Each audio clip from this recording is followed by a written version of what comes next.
Bonjour et bienvenue pour le 5e épisode de Geek Trend. C'est cette fois-ci au tour du HTC Magic, successeur du G1, de passer au banc d'essai. Comme tous les mobiles de ce type, le HTC Magic dispose d'un large écran occupant la majeure partie de la face avant. Il se démarque cependant par la présence de 6 boutons de raccourci ainsi qu'un trackball. La taille de l'écran est tout à fait correcte. Il mesure 3,2 pouces, un tout petit peu moins que l'iPhone ou le Nokia N97 par exemple, qui disposent quant à eux d'écrans de 3,5 pouces. L'interface est donc presque uniquement tactile.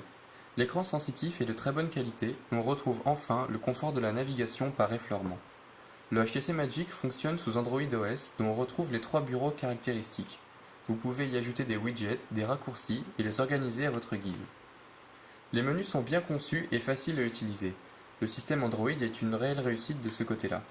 On a apprécié le bouton symbolisé par une loupe qui vous permet de gagner du temps en effectuant des recherches, peu importe l'endroit où vous vous trouvez.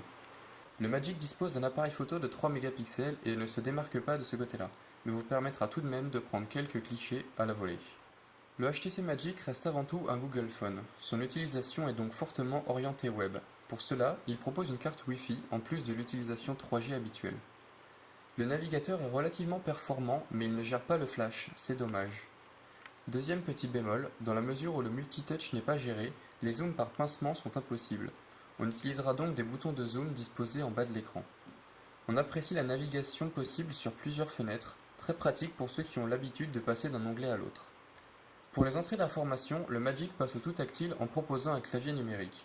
Plus confortable d'utilisation au format paysage, il est relativement performant et fonctionne sans poser le moindre souci. Toujours dans l'optique web, le Magic vous demandera, à la première utilisation, votre compte Gmail et synchronisera automatiquement tous vos contacts avec votre mobile. Pour une utilisation multimédia, le Magic est assez performant. La lecture de vidéos et de musique s'effectue sans souci, mais il n'y a pas de sortie jack 3,5 mm standard. Il faudra utiliser du matériel sur micro USB ou utiliser un adaptateur. Le fait de ne pas utiliser de sortie standard est très décevant et constitue un réel point noir pour ce mobile. Les applications embarquées d'origine sont relativement complètes mais restent classiques. Client mail, navigateur web, pas Quick Office. Android dispose donc lui aussi d'une plateforme de téléchargement d'applications, l'Android Market. Vous y trouverez applications, jeux et widgets, gratuitement ou non, comme dans la plupart des plateformes de ce type. Vous ne trouverez cependant pas de musique ou de vidéo. Pour cela, l'HTC Magic est fourni avec une carte microSD de 2 Go sur laquelle vous pourrez stocker vos documents. Il est bien évidemment possible d'en mettre une de capacité supplémentaire si vous le souhaitez.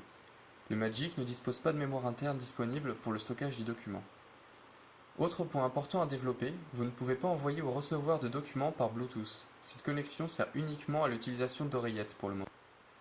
Sachant que la communauté de développeurs peut contribuer au développement du SDK, on peut s'attendre à cette amélioration dans les prochains mois. En conclusion, le HTC Magic s'inscrit dans la moyenne et présente un rapport qualité-prix intéressant.